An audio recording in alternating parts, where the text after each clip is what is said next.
On the night of October 1st, 1999, a 75-year-old man named Steve Beard sat on the patio of his mansion in Austin, Texas, sipping on a cocktail.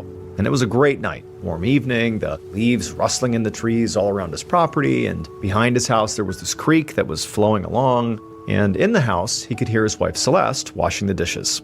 So Steve had met Celeste only about 6 years ago. It was actually shortly after his first wife, Elise, had died of cancer. And Steve had been with his first wife for 45 years, and they'd raised 3 kids together. And he'd just been totally lost after she had passed away.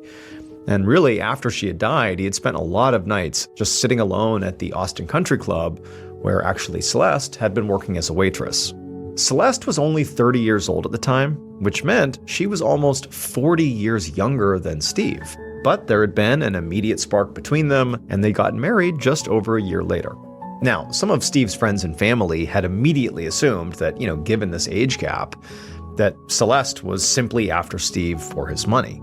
Steve, after all, had made a fortune as a business owner and a TV station executive, and he was worth about $10 million.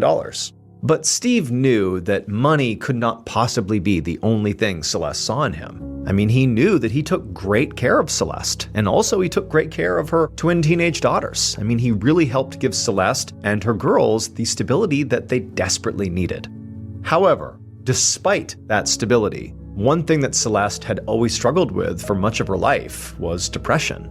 And in fact, earlier that year, it had gotten so bad that Celeste had actually tried to end her own life. And, she had failed, she'd lived, but as a result of that attempt, she'd spent a few weeks in a psychiatric hospital. Now, of course, that was a really traumatic and awful thing for the family, but from Steve's perspective, the upside of this was that Celeste was put on some new medication as a result of this hospital stay. She had made some good friends, actually, while she was at the hospital, and to Steve, it just seemed like, maybe now things were starting to maybe turn around for Celeste. And to Steve, the fact that Celeste appeared to be on the right path again was great timing, because recently, Steve had actually been dealing with health problems of his own. Twice in the past few months, Steve had passed out and actually had to be hospitalized himself. The doctors told him he had high blood pressure, sleep apnea, and he had some heart and kidney issues, but they actually couldn't quite figure out why he was fainting. They just knew he had, several symptoms going on. Now, Steve thought it was very likely stress-related, and he just needed to relax. So in fact, in 2 days from now, he was going to be taking Celeste on a 3-week vacation around Europe. After everything Celeste had been through that year, and also, Steve had been through as well with his own medical issues, he felt like they both could use some time away, just the two of them. But now, when Steve got up from his seat out on the patio of his home and he put the empty cocktail glass down on the table and he turned and he opened the glass door that led into the bedroom, he saw that even though he'd already packed his suitcase for this European trip, several days ago, Celeste's suitcase was still empty in the closet. And Steve couldn't help but feel like it seems like Celeste might be getting cold feet about this European vacation. Like she should have been packed already and she's clearly putting it off. So Steve left the bedroom and he went down the hallway and went into the kitchen where he found Celeste cleaning up. And when he got in there, as gently as he could, he told Celeste, hey, when you get a chance, you really ought to pack. And she told him, oh, don't worry about it. She'd just been busy all week. She'd get to it. Steve nodded, but wasn't really convinced that she actually intended to pack soon, but he said, okay. And then he looked over at the clock, and even though it was barely 9 p.m., he felt exhausted. So he told Celeste he was going to go to bed, and she told him that she actually intended to stay up for a bit longer. One of her daughters was having a sleepover at the family's lake house that night, and she said that she might go over there and just check on them later. Celeste told Steve that when she returned from doing that, she would sleep in a different room to avoid waking him up. Steve thanked her and gave her a kiss goodnight, and then he turned and walked back down the hallway, back into the bedroom. He got ready for bed, climbed into bed, and then he put on his oxygen mask because he had sleep apnea, and then he pulled the covers up, and he drifted off to sleep. Hours later, around 3 a.m., Steve woke up, and immediately he felt this horrible pain in his stomach. And even though it was dark in his room, he looked down, he's got the mask still on his face, and he could tell there was something on his stomach. And he reached down instinctively and he grabbed at his stomach and he felt something wet on his hands. And so in a panic, he ripped off his mask and he kind of sat up to look down at his abdomen. But as he did, just the pain he felt intensified so much just by trying to sit up that he fell back down. And so he reached over and he clicked on the light and he looked down and there was blood all over his stomach, like all over the sheets everywhere. And so he begins screaming out for Celeste. And as he's screaming, like the pain is only getting worse and worse, and Celeste is not coming in the room. She's not even responding. And so as he's looking down, like completely panic-stricken, watching all this blood coming out of his gut, he has no idea how this is happening. He just reached over and grabbed the phone and he dialed 911. Just minutes later, a squad car from the Travis County Sheriff's Department pulled up outside of Steve's house with its lights flashing. Deputy Alan Howard climbed out of that car and he saw a fire captain and another pair of deputies on the front step pounding on the door. All Deputy Howard knew was that a man in this home had called in with some kind of medical emergency. But the dispatcher had not quite understood what was wrong with him. And so Howard just ran over to the front door, and there the other deputies told him that so far nobody was answering their knocks. Howard knew at this point, time is of the essence. They had to get in and make sure this person was okay. And so he didn't want to just sit out here and wait any longer. So he left the front porch and he went along the side of the house to see if there was maybe another door that was unlocked somewhere else. And so as Howard went around to the side of the property, the other deputies followed him.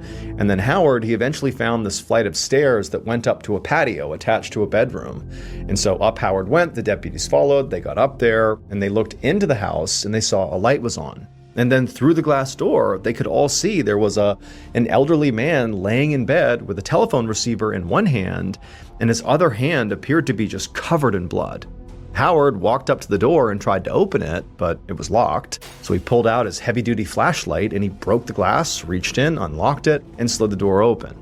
Then Howard ran into the bedroom, and when he got right next to the bed, he looked at this man who was still conscious, but he had a gaping hole in his stomach, like his intestines were literally spilling out, and that's why his other hand was so covered in blood. It was like he was trying to hold his intestines inside of himself. Howard asked the guy what happened, and the old man just said he had no idea. He'd just woken up and his guts were coming out. At this point, the fire captain came into the room, and while he knelt down with his first aid kit to try to bandage up this man's wounds, Howard began looking around the bedroom for any clue about what was going on here. And he noticed something that was round and yellow lying on the carpet. So he bent down to get a better look, and he saw that the round yellow thing was a shotgun shell.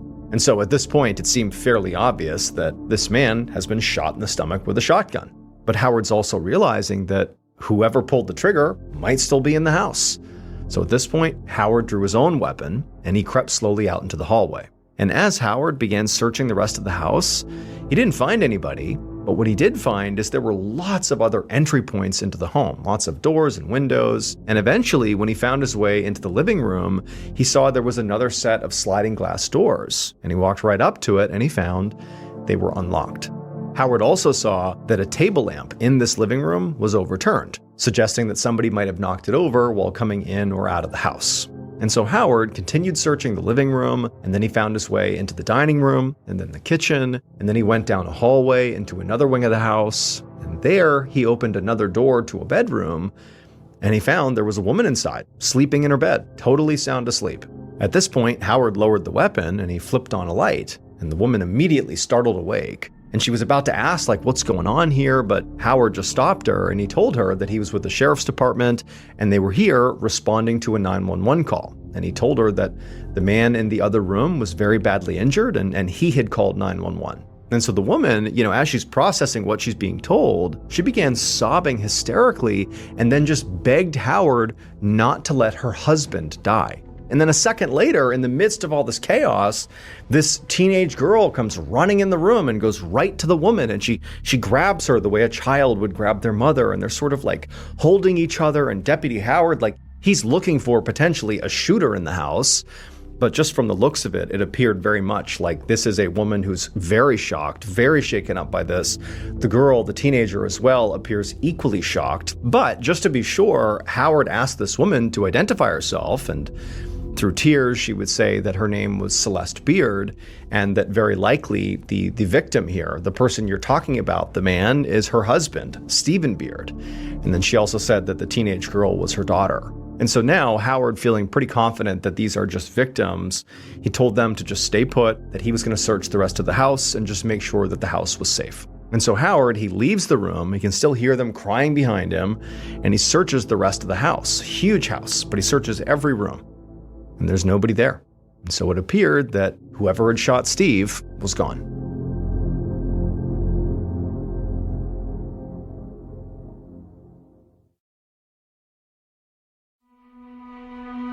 Around 5:30 a.m. on October 2nd, 1999, so about 2.5 hours after Steve Beard called 911, Sergeant Paul Knight walked through the waiting room at a hospital in Austin, Texas. Knight was a criminal investigator for the Travis County Sheriff's Department, and he'd been called in to lead the investigation into this shooting. Knight stopped at the front desk and he spoke to a nurse, who told him that Steve Beard was in critical condition, so questioning him would not be possible right now. Sergeant Knight nodded and gave the nurse his card and asked them to give him a call if Steve's condition ever stabilized. As Knight turned to leave, he quickly scanned the waiting room, and he saw in the corner there was a deputy speaking to a woman who appeared to be in her 30s, as well as a teenage girl. The deputy waved to Knight and called him over, and so Knight went over and he introduced himself.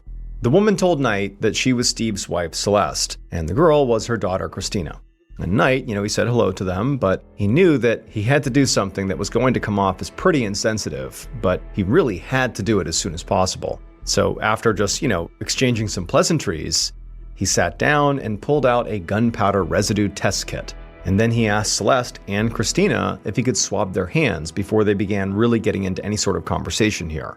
And Celeste looked really surprised and asked if she was a suspect. And Knight explained that really at this point, everybody was a suspect.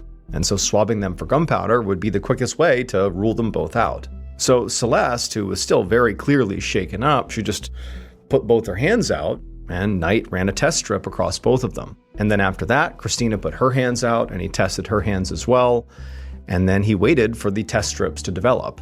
And about a minute later, he confirmed that they were both negative, meaning neither of them had fired a gun recently. And so with this test out of the way, Knight's entire demeanor sort of softened, and he asked Celeste to just walk him through what had happened that night. She told him that her husband, Steve, had gone to bed around 9 or 9:30, and shortly after that, she had left their home and driven over to the family's lake house to check on her other daughter, Jennifer, and her friends who were having a sleepover there. She said the lake house was about a half an hour away, and so by the time she finally came back after checking on Jennifer and the other girls, she said it was about midnight. And, she walked in the house and it was quiet, there was nothing unusual, and she said she went straight to bed. And she said she actually chose to sleep in a different room than Steve because Steve had gone to bed earlier and she had told him she didn't want to wake him up if she came home late. And so she was doing him a courtesy by sleeping in this other room. Knight asked Celeste if she knew anybody who might be mad at her husband or who might want to hurt him for any reason, and she said no. But she did say that the previous afternoon, her husband had gone out and cashed a really big check. He was going to give some cash to her twin daughters, while she and Steve were going to be in Europe. He wanted to give the kids some spending money while they were away, and it was quite a bit of money. And so she said, maybe somebody at the bank saw him cashing that check, knew he had a bunch of money on him. Maybe they followed him home to rob him. And so Knight and Celeste spoke for a little bit longer. And then when Knight was done questioning her, Celeste got up and said she was going to go outside and smoke a cigarette. And as she left, Knight turned to her daughter, Christina, and asked her about what she'd seen and heard from the previous night. Christina said she had been asleep all night until around 3:30 in the morning when she had woken up to police lights flashing outside her window. And as she continued to tell her story of what happened, Knight noticed that she was being really careful about what she was saying. Not like she was trying to remember some concocted story, but rather it was like she was literally trying her best to actually remember. Like she was struggling to remember just what amounted to a pretty traumatic and very, chaotic night.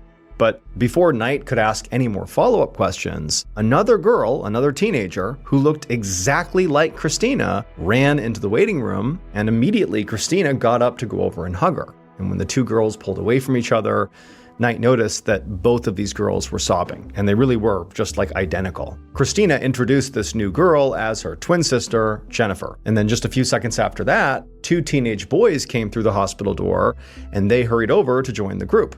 And as they all sat down, Christina explained that the two boys were her and Jennifer's boyfriends. After Christina briefly updated her sister Jennifer and the two boyfriends about the condition of her stepfather, Knight turned to Jennifer and just asked her to please walk him through where she had been, the previous night. And Jennifer would say, she had been at the family's lake house. She was there with her boyfriend and one other friend. She'd been there all night. And then when they had found out something had happened to Steve, they had all rushed here as soon as they could. And so Knight, he asked the girls if either of them knew anyone who might want to harm their stepfather. And as soon as he asked that, Knight noticed the two teenage girls, they shared this quick, knowing look between themselves. At this point, Christina turned back to Knight and said there was only one person she could think of who would do something like this, a woman named Tracy Tarleton. She explained that Tracy was a friend of her mother's, and they'd met earlier that year at a psychiatric hospital where they had both been patients. But Christina said there was just something off about their friendship. Tracy seemed like really unstable, and Christina got the feeling that she was actually in love with their mom. And as soon as she said this, all four of the teens just sort of nodded knowingly, like this was something they definitely had talked about internally. And then they all began to agree out loud that Tracy very likely was the one who did this. And then a minute later, a fifth teenager came running into the hospital and they joined the group, and Jennifer introduced her as another friend. Her name was Amy Cozart, and she had been the other friend sleeping over at the lake house that night. And Amy, who literally had just joined and heard, no context to this point about anything the other teenagers had said, when she was asked pretty much right away by Knight if she knew of anyone who might have wanted to hurt Steve, she didn't hesitate. She just said, "Oh, Tracy Tarleton." Later that afternoon, around 3 o'clock, Sergeant Knight knocked on the front door of Tracy Tarleton's very unassuming ranch-style house in a working-class part of Austin, Texas. While running a check on Tracy to confirm her address, he'd also discovered that she had a weapons permit for a 20-gauge shotgun, the same caliber as the casing that was found inside the crime scene. Tracy answered the door pretty much right away, as if she had been waiting for someone to come by. And Knight, after introducing himself, told her that Steve Beard had been shot. And when he said this, he didn't notice any shock on Tracy's face. Instead, Tracy actually looked scared. Knight asked Tracy if she had any idea who might have shot Steve. And she said no, but then she asked if she needed a lawyer. And Knight said, "Well, that's up to you." And then before she could really react to that, he asked her if he could come inside. And Tracy just sort of turned and let him into the living room. Knight walked in, he sat down, and he just continued talking to Tracy. And so he asked her about her relationship with Celeste. And she said that yes, they had met at a psychiatric hospital when they were both being treated earlier that year for suicide attempts. And then, sort of unannounced, she told the detective that at first, when she had met Celeste, her feelings towards Celeste had not been platonic. They had been romantic. She had been interested in Celeste as a partner. But she then quickly clarified and said that was in the past and that now they really were just friends. And so Knight took stock of this and didn't really ask too many follow-up questions on their relationship. And instead, he just said, "Okay, well, where were you the night before?" And Tracy said she had been here at her house the whole time. She said that she had ordered pizza and she'd had a few beers and then had just gone to bed. Knight asked her if she owned a gun. And Tracy said yes, but she only used it for skeet shooting. Knight asked if he could see her gun. And so Tracy got up and she walked over and opened up a closet and she pulled out a shotgun in a zippered case. Knight asked her if he could take her gun down to the ballistics department, and Tracy definitely hesitated for a moment, but then she was like, "Sure." Later that same day, Sergeant Knight walked through the crime scene at the Beard Mansion, looking for any clues that the investigators might have missed during the initial search. Celeste's twin daughters, Christina and Jennifer, had actually come with him to help point out anything that could be out of place that he wouldn't necessarily notice. Inside of Steve's bedroom, Knight saw that some of the drawers and closets had been left open, as if they had been ransacked by a burglar. But something about the whole scene just didn't seem right.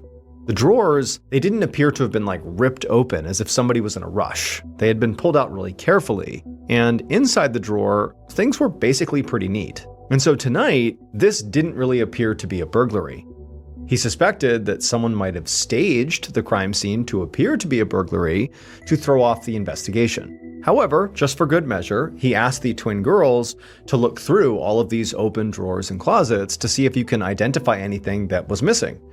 And so the girls began looking around, and eventually Christina said that she couldn't find Stephen's watch or his sapphire ring. Now, on the one hand, this might give credit to the idea that this really was a burglary gone wrong, that Steve was just sort of in the wrong place at the wrong time and got shot by the burglar. But tonight, this development that these two small items were gone actually only seemed to confirm the idea that this was not a burglary gone wrong, because this whole house was chock full of nice jewelry and antiques. There's so many other things in the house that could have been taken that were obvious that were not taken.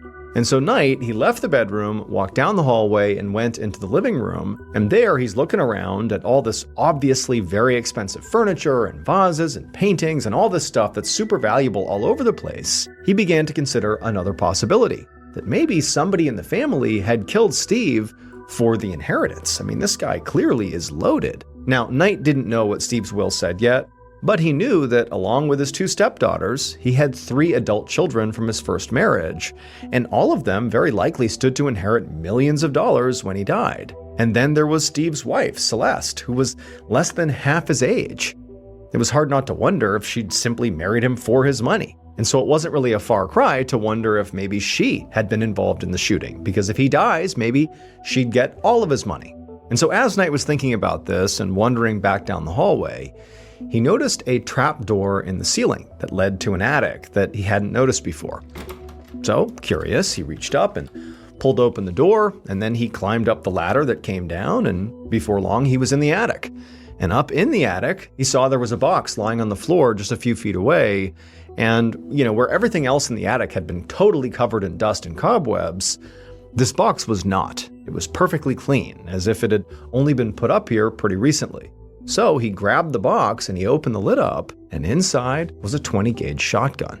Knight knew this could be extremely important to this case, so he immediately packaged up the box, picked it up, and he carried it down the ladder back down to the main floor. And when he got down there, he saw one of the twin girls, Jennifer, staring at him looking really nervous. She rushed to explain that shotgun she had purchased as an anniversary gift for her boyfriend, and she was just keeping it up there out of sight until it was time to give it to him. She swore the gun had never been fired, and she had not even taken it out of the box yet. Now, Knight heard what she said, but he held on to the box because he still was going to bring it back to the ballistics department right away to have it tested. I mean, it seemed very odd to him that Jennifer hadn't mentioned until now that there was a gun in the house, and that it just happened to be the exact same gun, same caliber, as the weapon that was used to shoot Steve. Now, Jennifer did have an alibi. She had been at the lake house at that sleepover 30 miles away on the night of Steve's shooting. But her sister, Christina, had been home the whole night, and Knight had to wonder if maybe the 2 sisters had plotted together to kill their stepfather, maybe for his money. After all, it just seemed weirdly convenient that Jennifer, Christina, their boyfriends, their other friend Amy, had all, without any hesitation, named Tracy Tarleton as the suspect. It just seemed like something here was not quite adding up.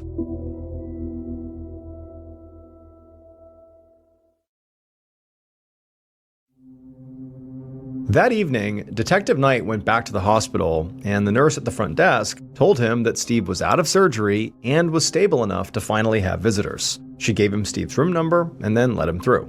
However, when he got down the hallway to Steve's room, he saw this handwritten sign taped to the door that said no law enforcement personnel allowed to interview patient except in the presence of his attorney. And as Knight was processing this pretty surprising sign, out of nowhere, Steve's wife, Celeste, came rushing down the hallway and literally blocked him from going into the room. She said that for one, she was not going to allow any further searches of her and Steve's house, and if police wanted to speak to her husband, they'd have to go through the family's lawyer. And Knight, he was stunned by this, because in all his years on the force, he had never seen a victim hire a defense attorney. And then more than that, Knight wasn't even sure if Steve was the one who made this decision. Steve was stable now, but he really had no idea if he was actually conscious. Was it Steve who decided to put up this roadblock? Or was it Celeste? So at this point, Knight really didn't know what he was legally allowed to do here. And so, using an abundance of caution, he just turned around and left, at least for now. And as he, walked out of the hospital, He tried to make sense of why Celeste was suddenly being so defensive. Even if she was not the one who made this decision, the way she had just treated him in the hallway was just very aggressive. And then he began to wonder if maybe she had heard about the gun that he had found in their attic and was now trying to just protect her daughters. Or maybe she was trying to protect herself. On the afternoon of October 7th, so 5 days after Steve Beard was shot, Sergeant Paul Knight looked through a folder of interview notes at his desk. By this point, he'd spoken to all 3 of Steve's own children, his adult children, but they were all ruled out as suspects because they all lived hours away and had solid alibis. When Knight had asked one of Steve's sons if he knew who might have done this, he had told the detective to look into Celeste. After all, pretty much they all thought she was in this marriage for money to begin with. But, Knight had tested Celeste for gunshot residue right after the shooting, so he knew she literally could not have been the one who pulled the trigger. And so at this point, to Knight, it just sort of felt like the entire family was just pointing fingers at each other. But at the same time, Knight did feel like at least one family member on some side of the family was likely involved in the shooting. There was just frankly too much money at stake here. In particular, it was definitely suspicious that Celeste's daughter, Jennifer, had a 20-gauge shotgun in the attic. And on top of that she and her twin sister Christina and all of their friends had immediately pointed the finger at Tracy Tarleton. And then as for Tracy, she did have a pretty weak alibi and she did own a 20-gauge shotgun. But despite that, she had absolutely no history of doing anything violent like this. And she was remarkably cooperative and had even handed over her shotgun for analysis without really any fight at all. And so at this point, Knight knew he really just needed to speak directly to Steve. But the family's attorney was preventing the police from seeing him. And Knight wasn't sure how stable his condition was, or really how much longer he would even be alive for. So this was a very tenuous situation. But just then, Knight noticed something out of the corner of his eye. And he looked up, and he saw there was another detective in the doorway of his office, just sort of leaning there with a big smile on their face. Knight asked them what was going on, and the detective walked over and handed him a manila folder. And he told him this was a forensics report they had just gotten back. A piece of evidence that had been found at the crime scene may have just cracked the entire case.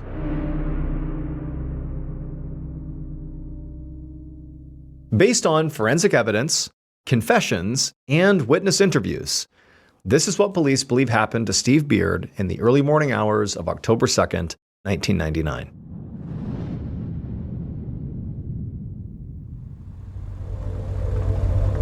Around 2:30 a.m., the killer turned off their headlights as they drove toward the Beard mansion. They parked at the back entrance to the property, far away from the house, so the noise of their engine wouldn't wake anybody up inside. They got out of the car, slung a shotgun over their shoulder, and began walking through the trees towards the mansion. And as the patio came into view, they stopped. They felt sick, and they actually didn't want to go through with this, but they had made a promise. They had to do it. So they swallowed their fear and continued walking towards the mansion. And when they got right to the steps that would lead up to the patio, they went to the right and they walked to a separate door that led into the living room. That glass door was unlocked, so they opened it up, they stepped inside, and then once inside, they navigated their way to the main bedroom.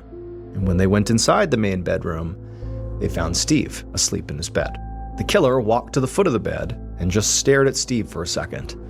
And then, when they were ready, they raised the shotgun in their shaking hands, and they pulled the trigger. And the blast was deafening. Blood began pouring out of Steve's abdomen immediately. The killer reflexively racked the shotgun, ejecting the shotgun shell, getting ready to fire a second time if need be. But then, Steve, he began fumbling for the nightstand, like he was maybe reaching for a weapon of his own. And the killer, at this point, they're reaching down on the ground, trying to find the spent shotgun shell to take that with them. But they're so scared that Steve's about to shoot them. And so they just abandon the shotgun shell. And then with their shotgun, the killer runs out of the bedroom, down the hallway, back out through the living room, back out the same door they came in, knocking that lamp over in the process. They shut the doors behind them and ran to their car. And from there, they drove to a safe location where they washed their hands, they threw their clothes into the washer, and then they very thoroughly cleaned their shotgun. And then after it was pristine again, they put the shotgun back into storage.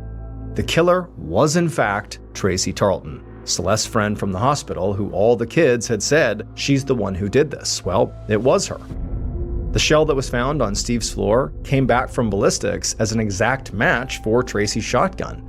And so she was arrested on October 8th, less than a week after the shooting. And then after she was arrested, she confessed to the killing and said that ultimately she had killed Steve because she was in love with Celeste and she wanted Celeste all to herself. However, a few months later, in January of 2000, Steve actually died from his injuries. And after that, a new story began to emerge. It turned out that Tracy's love for Celeste was not one-sided. The two women had been having a full-blown affair for months before the murder. In fact, Celeste had begun secretly slipping Everclear into Steve's cocktails, which is more than twice as strong as the vodka that Steve thought he was drinking. And so basically, Celeste would get Steve really, really drunk and get him to pass out. And then once he would pass out, Celeste would go sneak off and spend the night with Tracy. According to Tracy, Celeste had asked her to kill Steve so they could be together. And so for the first few months after Tracy's arrest, Tracy kept her mouth shut about Celeste's involvement. But then 5 months after Steve died, Celeste got remarried to a man that she had just met. And that's when Tracy realized that Celeste was not really in love with her. She had been using her to get rid of Steve so she could inherit all his money. And so when this happened, Tracy was so hurt by what Celeste had done that she began telling the real truth with the authorities. And eventually, she agreed to testify against Celeste. And so based on Tracy's testimony, Celeste was arrested on March 28, 2002. She was eventually found guilty of Steve's murder and sentenced to life in prison. Tracy was also convicted of murder, but because of her cooperation, her sentence was reduced to just 20 years, and she was actually released on parole in 2011. Just after 5 a.m. on July 9, 2009, 67-year-old Bud Billings poured some cereal into a bowl, and then passed it to his 11-year-old daughter. Then he grabbed another empty bowl, filled that one with cereal too, and passed it to his 10-year-old son. This was Bud's favorite part of the day. It was like a cereal assembly line that he did with his kids every morning while blaring country music from a nearby stereo.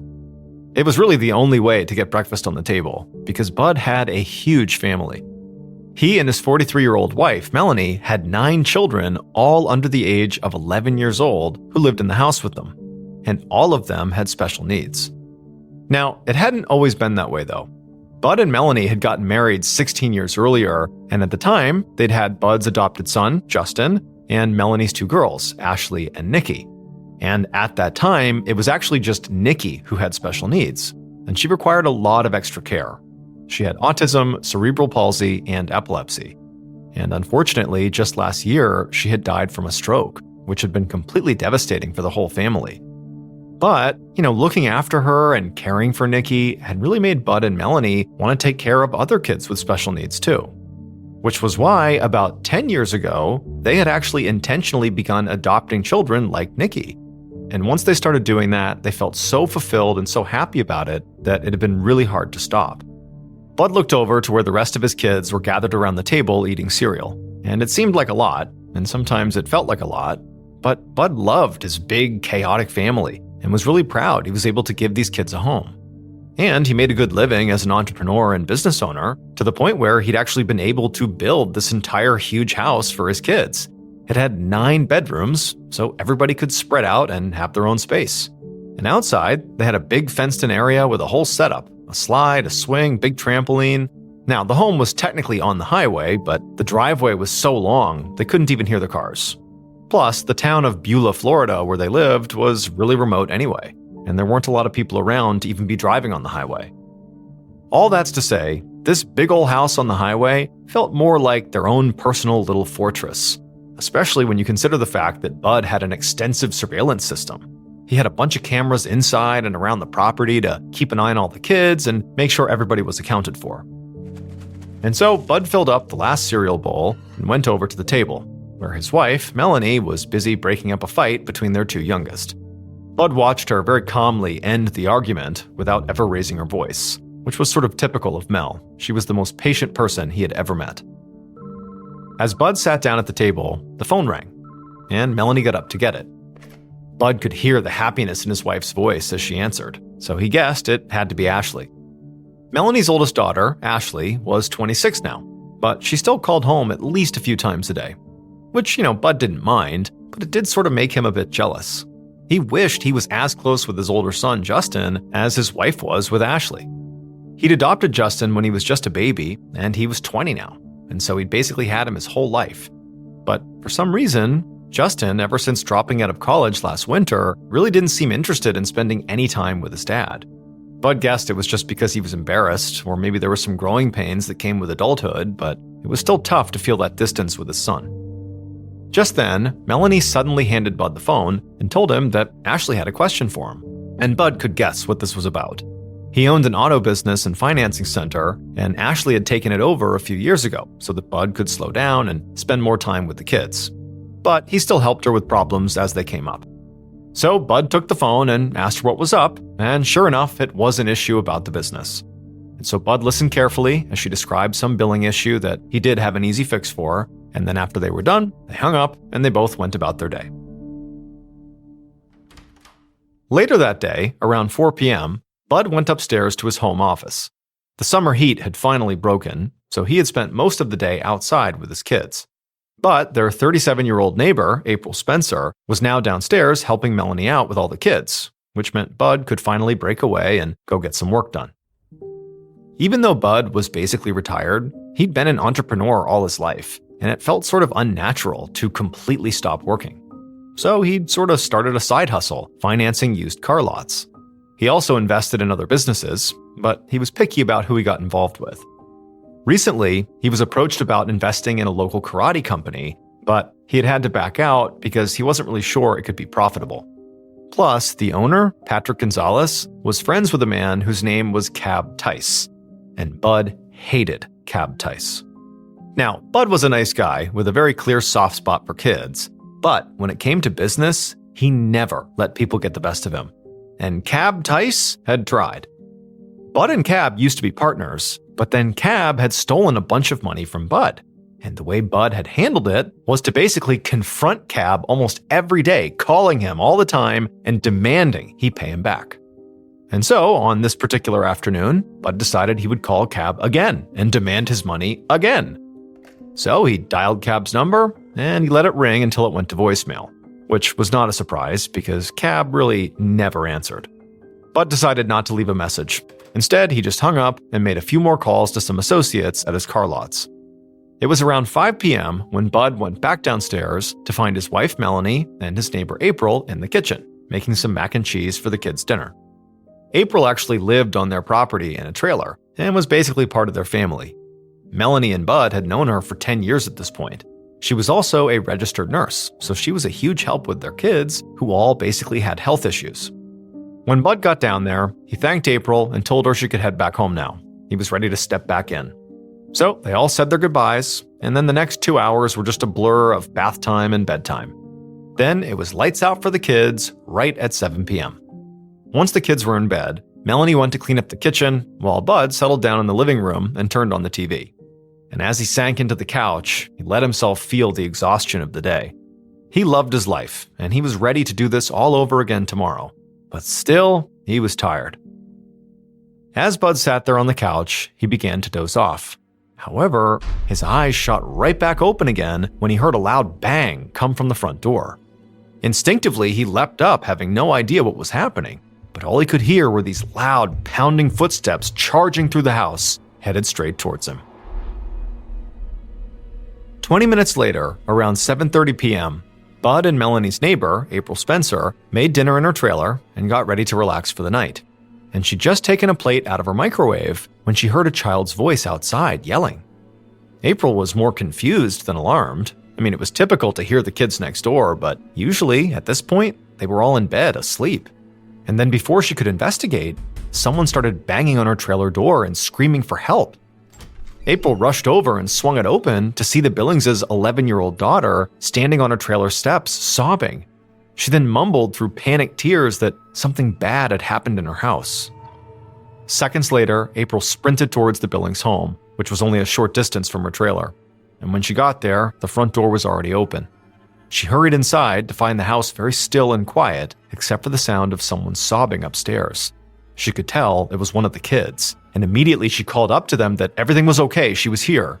But then April saw something that made her stop mid-sentence. On the floor of the hallway, just outside the living room, was a trail of blood.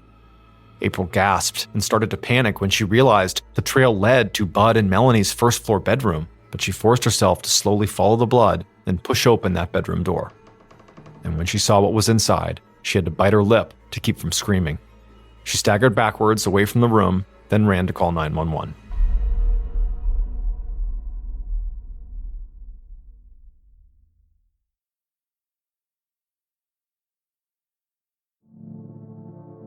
Within the hour, at least 6 police units and a team of crime technicians were at the Billings' home, documenting the horrific scene and collecting evidence. Deputy Robert Guy climbed out of his cruiser in front of the house. So far, he'd been told that the homeowners, Bud and Melanie Billings, had been found shot to death inside of their bedroom. And before even stepping 1 foot inside of this house, Guy already had a theory. So he had been with the Escambia County Sheriff's Department for 6 years, and in his experience, when a couple was found dead at their home, it was always a murder-suicide. But even if that was what happened here, Guy had never worked a case like this before, because he'd also been told that 9 young children lived inside of this home, and they were actually in the house during this shooting. They had all been found hiding around the house during the initial police sweep, and they were now standing outside by a police cruiser wrapped up in blankets. There was an adult woman standing with them, and Guy could see that all of them, the woman included, were either sobbing or staring off into space, clearly in shock. Guy felt this wave of sympathy come over him. These kids were too young to go through something like this, and so the more time he could give them to process, the better. So instead of speaking to them first and forcing them to sort of confront what had just happened, he decided his first move would just be to go into the crime scene and have a look around. Guy headed towards the house and entered through the front door. And the first thing he noticed was there was a big boot print on the wood of the door, and the sides of the door were all splintered. This door clearly had been kicked open. And so seeing that told Guy that his murder-suicide theory likely couldn't be true. Someone else had forced their way into this home and committed this crime. Guy asked a tech to take a photo of the door. Then he went inside to do an initial walkthrough of the first floor. There was some blood in the front hallway, and even more of it soaked into the living room carpet, where there was also a bullet hole in the floor. So at least part of this attack must have happened here. Guy then headed to the primary bedroom where he'd been told the bodies were. And the first thing he noticed in there was that there was a lot of blood soaking into the carpet, and there were also a bunch of shell casings on the ground. Bud's body lay at the foot of the bed face down, and when Guy approached, he could see that Bud had been shot multiple times, including at least once in the head, and he also had a zip tie on his left wrist, and so clearly at some point, the killer must have tried to restrain him. Melanie was by the closet on her back, and also she had gunshot wounds in her head and chest, and she did not have any restraints on, and so she had either cooperated with the killer or was just shot first. After looking at Melanie, Guy's eyes moved over to the closet right nearby, and it was wide open, and he saw inside the closet there was a very clear square impression in the carpet on the floor. It looked like something very big and heavy had been removed from that spot, possibly by the killer. And so this gave Guy a new theory. If something had been stolen from this room, that suggested this was a robbery, and maybe Melanie and Bud had just gotten in the way. So Guy left the bedroom to do a full walkthrough of the whole house, including the upstairs, with this theory in mind. However, he didn't actually see anything else that pointed to a looting or a robbery. Big-ticket electronics and jewelry were still in the house, and so was a safe that was upstairs, which of course could mean his new theory that this was a robbery was wrong. Or it could mean this was a robbery, but the robber had only been looking for something specific that they knew was in this house. Like, for example, whatever that heavy square object was that had been at some point sitting in the closet in the bedroom that left that impression in the carpet. He really wanted to know what had been in there. So he figured now was the time to go outside and actually speak to the kids.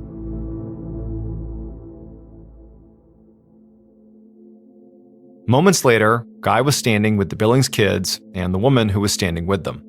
The woman said her name was April and that she was the one who called 911. As April spoke to Guy, she kept glancing over his shoulder at the kids to make sure they were okay. And Guy did too, because even though he wanted to speak to these kids, he knew he had to tread very carefully. Not only were these kids likely very traumatized, but anytime law enforcement interviewed young kids, it had to be done with precautions like with a specialist or trusted adult. So for right now, he was just starting with April. Her voice shook as she explained how one of the Billings' daughters had come to her trailer and then also what she had actually seen when she went inside their home. April said she lived on the property, but she hadn't seen or heard anything strange before going over there. April also told Guy that she looked after the Billings kids a lot, and that they actually had 2 other older kids, Ashley and Justin, who did not live in the house with them. And so she gave Guy their numbers and said somebody was going to have to call them and let them know what happened.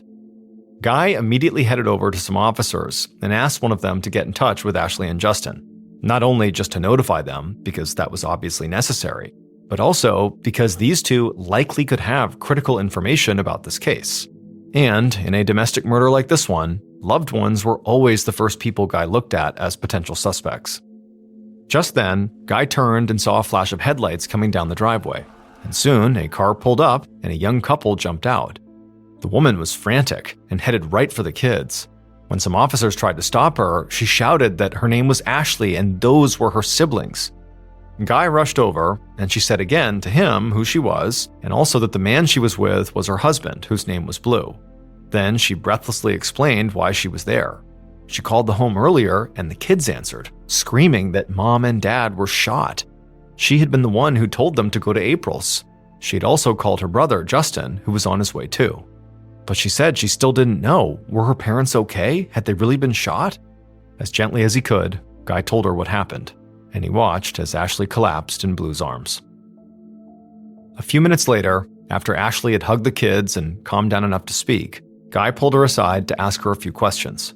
She was still having a hard time catching her breath by this point, but she managed to explain their family situation. Melanie was her mom, and Bud was Justin's dad, and the other kids were their adopted siblings who were adopted by Melanie and Bud. And so Guy let Ashley talk about her parents and her siblings for a few minutes, and then at some point, he asked her the question that had been bothering him. Did Melanie or Bud keep anything valuable in their bedroom closet? Ashley looked confused, and then said, her parents had a safe in there, but inside of it was just documents and some sentimental pieces of jewelry, nothing financially valuable. She said they did have another safe that was upstairs, and that one had a lot of cash in it, maybe around like $200,000. Guy hurried to write this down, and as he did, it just didn't make any sense to him that this killer potentially had taken a safe from the first floor that had nothing valuable inside of it, but then left the safe upstairs that potentially was full of money. But Guy wasn't really confused, it was more like he was excited, because now he was thinking the killer must have inadvertently taken the wrong safe. And so if this was true, it meant that whoever did this knew enough about this family to know that Bud and Melanie did have a safe. But the killer apparently didn't know enough to know that there were actually 2 safes in the house, one with money and one without. So, very likely this meant the killer was, somewhat close to the family, but not that close. Which made it unlikely that Ashley and her husband Blue, Ashley's brother Justin, and even April the neighbor were suspects. However, before Guy was going to eliminate anyone, he really needed to speak to the kids. So he asked Ashley if she would help him do that.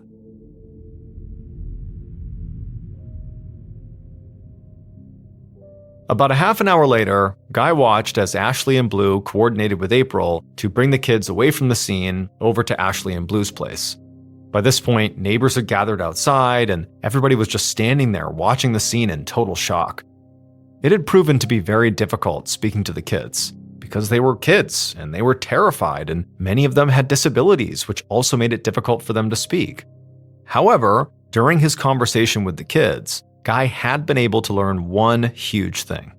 One of the girls happened to look out the window right before the murders and saw a red car parked outside. Now, she wasn't able to give Guy much of a description of this car, other than the color and that it was a bigger car, like an SUV. But a large red car was distinct, and Guy had already asked some officers to put out a message to patrols to keep an eye out for it. He also had officers speaking to the neighbors, but The Billings lived on a pretty remote patch of land, so he doubted anybody had seen or heard anything because they just lived too far away. And so Guy had just decided to wrap things up for the night when he saw another set of headlights appear from down the driveway. Seconds later, a car pulled up and a young man got out, and then he hurried toward the house. An officer stopped him, and Guy could see that at that point the man began to look around and then jogged over to Ashley and the kids. Ashley gave this young man a big hug, and then she began to cry into his shoulder. Guy guessed this young man had to be Justin, Bud's older son, who Ashley had said would be coming. But even though he was only a few feet away, Guy thought there was just something off about him. He didn't appear to be shocked or even really upset at all. He's just arrived at a crime scene where his parents had been shot to death and he seems sort of unfazed. But actually, less than being unfazed, it was more like he was sort of nervous. He kept furtively looking over at the police and then the home and sort of fidgeting a little bit. Now, like Ashley, Justin was very likely quite familiar with this house, and also the location of the safes and what was in them, and certainly might not have needed to force entry if he was going to come in here and rob the place. But Guy just had a feeling that something was up, and so he went to speak to him. And as he took the few steps over to Justin, Guy saw Ashley suddenly push herself away from Justin with what appeared to be a very urgent look on her face. When Guy reached the group, Ashley was just shaking her head almost incredulously, saying out loud that she couldn't believe she hadn't thought of that. Then Justin turned to Guy and said, "Has anybody checked the cameras?" Guy froze and asked what he was talking about. Justin told him that their father had cameras in basically every room, and he knew where the recordings were kept. Guy couldn't believe that nobody had noticed these cameras all around the property this whole time. But regardless, if they were there and were as extensive as Justin claimed they were, this was huge. And also, offering up this information suddenly made Justin's behavior seem a whole lot less suspicious. If Justin was on those cameras, he certainly wouldn't have mentioned them. But Guy still wanted to interview him at some point in a more controlled environment to get a better read on things. So, before he ran off to tell the crime techs about these cameras and the tapes, he asked Justin if he would come to the station tomorrow, and Justin agreed.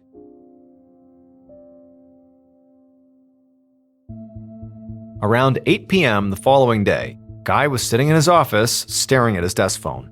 And he was feeling really antsy because his case had taken a huge turn in the last few hours. And now he was waiting on a call that he hoped would be the first step in wrapping this thing up. He still didn't have the surveillance footage, which would take a while. There were 16 cameras located on the property, and crime techs were still going through all the tapes. They also hadn't found any fingerprints at the crime scene either. However, they had used the bullets and the shell casings from the scene to figure out that the murder weapon, the gun that was used to kill Melanie and Bud, was a 9mm. It was information Guy could later use to connect to suspects. Guy had interviewed Justin earlier that day, and even though the 20-year-old had still acted way too casual for someone whose parents had just been violently murdered, Guy didn't think he was actually a solid suspect. For one, there was no motive. Even though Justin admitted that he and his dad were not on great terms at this point, he didn't seem angry with his dad. He also had an alibi. He was at his friend Greg's house for dinner that night, and Guy had confirmed it. And Justin knew about the two safes and which one was more valuable, just like Ashley had. But what Justin had given Guy was a suspect, a man named Cab Tice. Cab used to be Bud's partner, but then he apparently stole from Bud's business, and Justin said he had actually seen his dad and Cab arguing over this money, and how Cab still had not paid Bud back. And so if Bud had any enemies, Cab was very likely one of them. It had taken all day, but Guy had finally tracked down Cab at his used car lot in a town that was located about 20 miles away from the crime scene.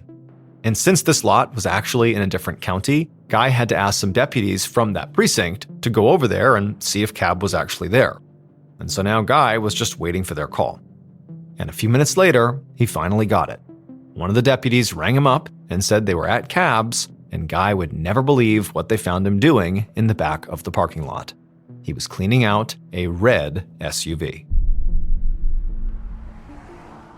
Within the hour, the deputies brought Cab to the station. Now, they couldn't bring the red SUV in or even search it because Cab had not given permission. So Guy would have to see what he could learn from Cab himself. And as soon as Guy sat down across the table from Cab, he instantly knew, Cab Tice was the kind of guy who always had an answer for everything. like the red car. Cab said he was cleaning it because he was going to sell it tomorrow, which sounded way too convenient. But Guy let it slide. And instead, he asked about Cab's relationship with Bud. And to Guy's surprise, Cab launched into a tirade. He said he hated Bud. Everybody did. Because Bud nickel and dimed everybody he did business with, even though he was rich. And it was common knowledge he literally carried around a briefcase full of money, like 20 grand, whenever he was doing business deals. And so Cab told Guy about all these people Bud had screwed over, like him and his friend Patrick, who had been relying on Bud to invest in that karate company before Bud apparently pulled out over profitability. And then at some point, Cab said if he was being honest, Bud probably deserved to get murdered. Guy couldn't believe what he was hearing. I mean, Cab had just admitted to despising a murder victim, and also he admitted to knowing that this same murder victim kept cash in his house. So the next thing he asked Cab for was an alibi. But Cab had an answer for that too. He said he was over at this other used car lot meeting about a potential business deal, and he said that lot was about an hour and a half away from the Billings' home, and he gave Guy the number for the people he had been with when he was over there so Guy could call and confirm it. And Guy just got up and left the room to do just that. And like Cab said, his business partners confirmed he really was there during the time Melanie and Bud were killed. And so when Guy hung up the phone, he was frustrated. He had felt sure that Cab had to be involved, but there just was not enough evidence to keep him here. So Guy headed back towards the interrogation room to tell Cab he could go home, but before he got there, he noticed one of his detectives running down the hallway towards him. And when he got to Guy, the detective told him that after looking through hours and hours of footage from the Billings' house, they had found something that Guy needed to see. Late on July 10th, over 24 hours after Bud and Melanie Billings were murdered, Guy and another detective sat in front of a TV in silence, watching footage from the Billings' home surveillance system. The shot they were looking at was from an outdoor camera, and it showed a red vehicle pulling up to the home around 7 p.m. Now, the license plates were covered, but Guy could tell this vehicle was not the same one Cab Tice was caught cleaning. The vehicles were both red, but this, in the video, was a passenger van, not an SUV like the one Cab had. And so this, along with Cab's alibi, meant they had virtually no evidence that Cab was the killer. But Guy quickly forgot about Cab, because what he saw next on this video shocked him. 5 people wearing all black, gloves, masks, and carrying guns jumped out of the red van. They immediately split up and without hesitation ran to different points outside of the home. And then the footage inside the house showed these intruders entering from 3 places: a bedroom slider door and a back utility door, both of which must have been unlocked because none of those were forced open, and then of course the front door, which was kicked in. They all stormed into the living room where Bud was watching TV and where Melanie soon appeared. There was no sound, but Guy could see them talk to Bud before one of them shot the floor. After that, some of them zip-tied Bud's wrists, and then the one who fired at the floor then shot Bud in each of his legs. And then after that, they dragged the couple down the hallway to what Guy assumed was the bedroom, where they disappeared. And unfortunately, there were not any cameras in the bedroom. Shortly after that, Guy saw on some outdoor footage the 5 intruders reappearing, leaving the house now with a safe, and then they drove away in the van. The whole thing happened in less than 10 minutes, and they were only in the home for maybe 4 minutes. After watching this footage, Guy just leaned back in his chair, feeling completely stunned. All along, he'd been thinking this was a robbery gone wrong, but what he had just watched seemed more like a military raid. It involved what appeared to be a sort of ruthless precision that seemed out of proportion for this small-town family home. But now, Guy knew he must be missing something crucial about the Billings' family. It could be that maybe Bud was involved in some kind of criminal enterprise, and the extreme security at his home was to protect the family from his various shady associates. If that was the case, it was more likely this was some kind of hired hit done by professionals, and the safe was just stolen to cover up what really happened. And if that was true, it changed Guy's entire case and basically made all of his suspects viable again. Cab's alibi was now worthless. The fact that he was not physically at the crime scene didn't matter because maybe he hired a hitman. Similarly, just because Justin and Ashley knew which safe had money didn't matter either, because again, they could have hired hitmen to do this. But now, in order to narrow it down, Guy, of course, needed to find the killers, these supposed hitmen. And since he now had an actual image of the killer's red van, he decided he would release it to the public in case anybody in the area had seen it.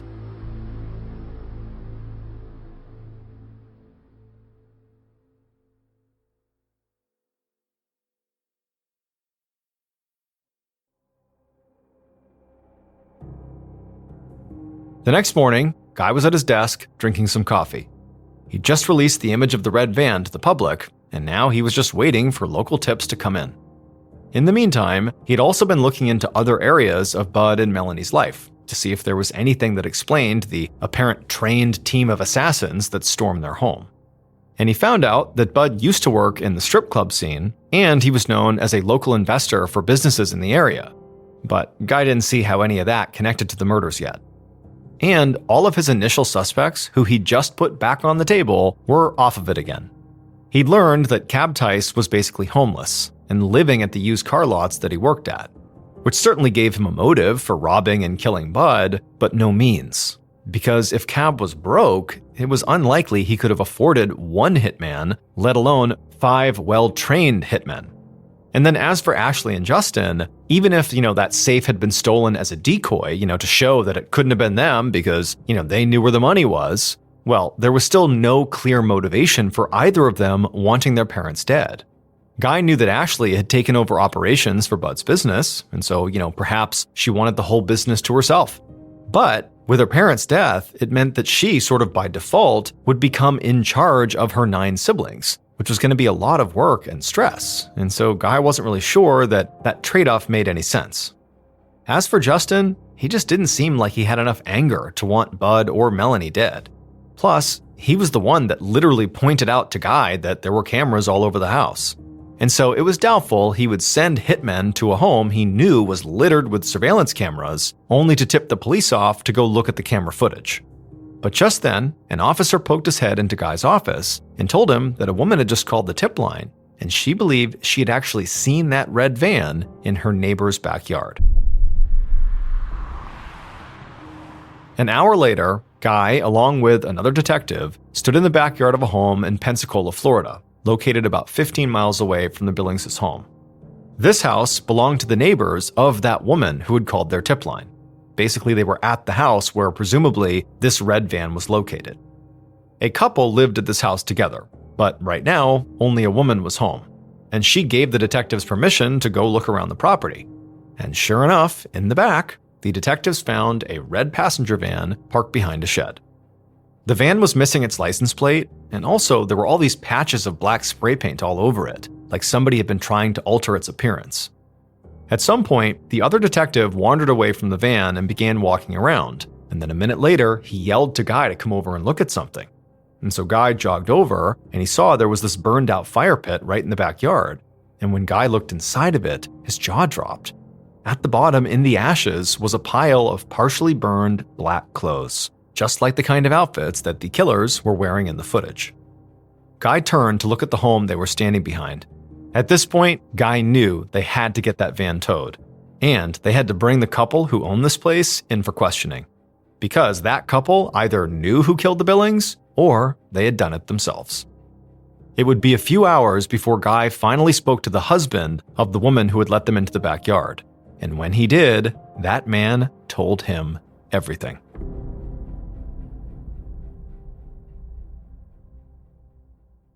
Based on multiple confessions and surveillance footage, the following is a reconstruction of what police believe happened to Bud and Melanie Billings on the evening of July 9th, 2009.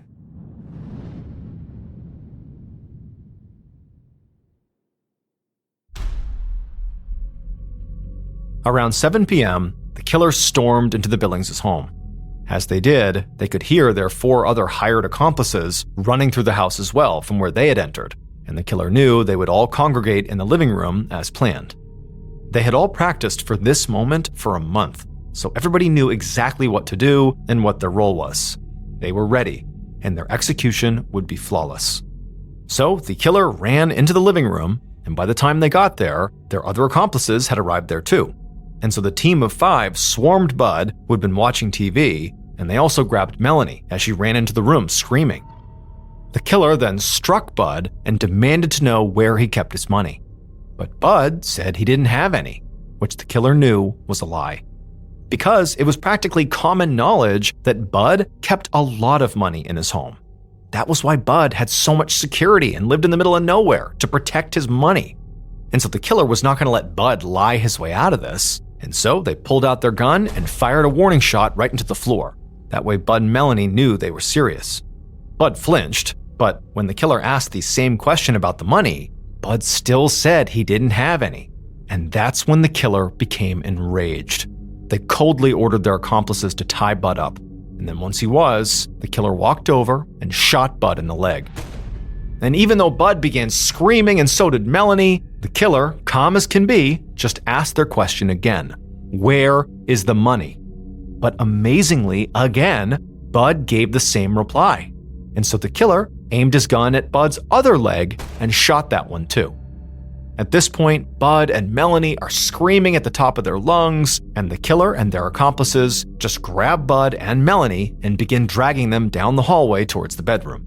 And when they got into the bedroom, the killer smiled, because the closet door in the bedroom was open, and they could clearly see there was a safe sitting inside.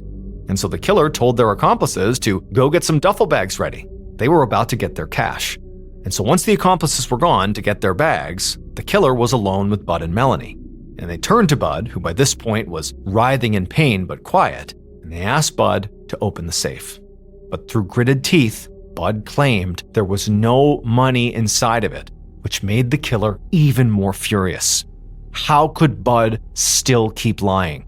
And so the killer, without even thinking, put their gun right up against Bud's face and shot him through the cheek. Bud fell to the ground, shocked by the blow, but still very much alive. But the killer walked over, they aimed their gun at Bud, and fired several more times. Melanie began screaming right behind them, and so the killer turned and demanded that she open the safe. And when she didn't either, the killer shot her multiple times as well. When the killer's accomplices returned, they knew they were going to be shocked to see Bud and Melanie dead. This was not part of the plan. And the killer was anxious too. They really had not expected this to happen.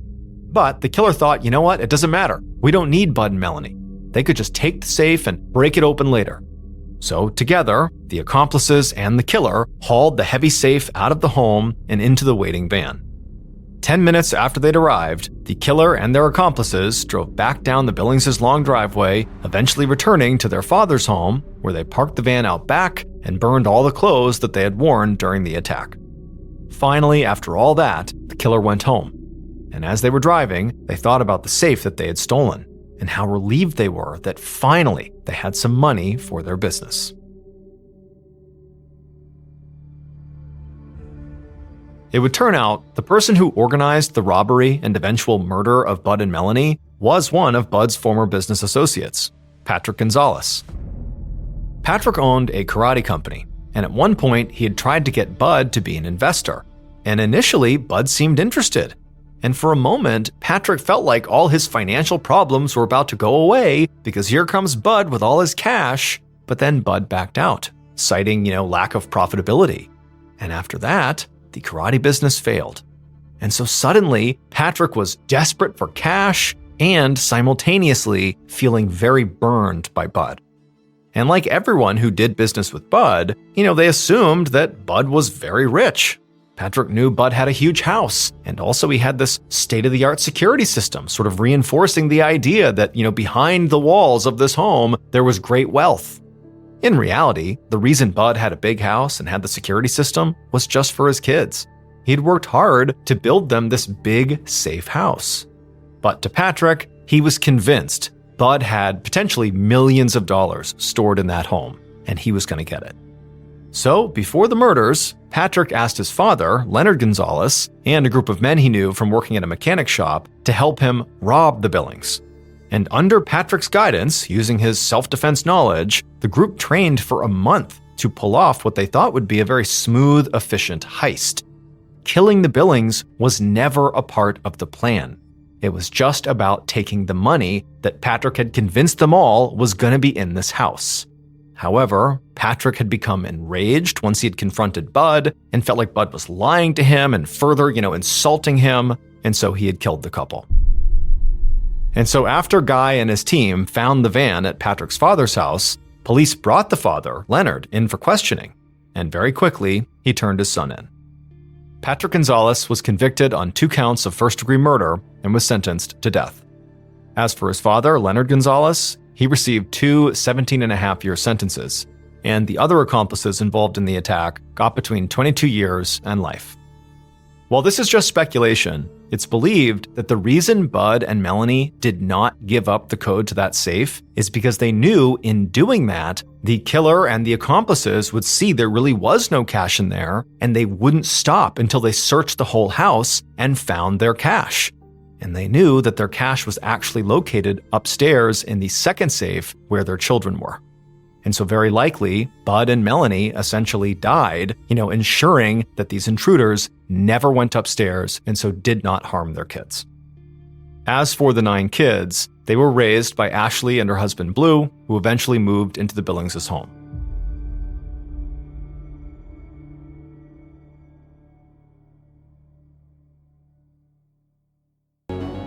On the evening of June 28, 1997, an 83-year-old woman named Leila Howard turned up the radio in the living room of her small home in Texas, and then she took a seat next to her husband, Raymond, on the couch. This was a song that both of them loved, and in the past, Leila knew her husband would have swooped her up and begun dancing with her right away.